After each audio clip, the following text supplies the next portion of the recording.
we'll answer all of these questions, but I have no authority. That's all. Pero you maintain, sir. You maintain like you were under attack. You saw the videos. So you maintain. Pinaninindigan niyo yun, sir. We will show you. We will show you.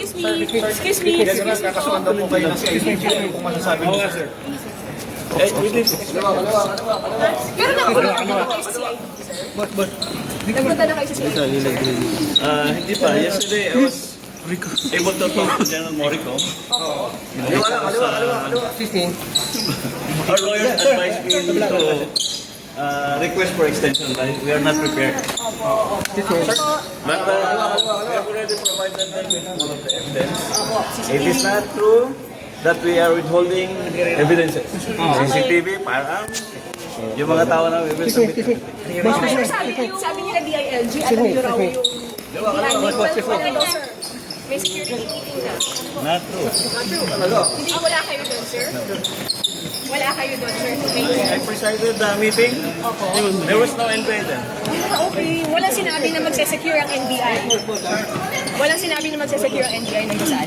Our meeting is about impending impeachment, security preparation. I invited the security manager of GSIS. He was there. He did not say anything about the NBI arrival here. So it's all. It's not accurate. Shot lang ang ginawa niyo, sir. Tatlo daw kasi, sir. Okay,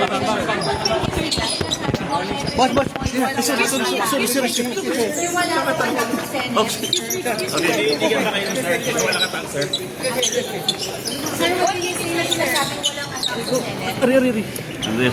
We are preparing the complete video. Kasi what they did, they spliced the videos and they just selected the videos that will support their narrative. And I think it's not correct. What type of narrative? What type of narrative are you may attack sa Senado? Sabi nila walang attack. But soon, we will all... Pero ano yung mawala? Ano yung attack sa Senado? We will show you. We will show you. Bigyan mo kami ng konting panahon. Thank you, sir. Thank you.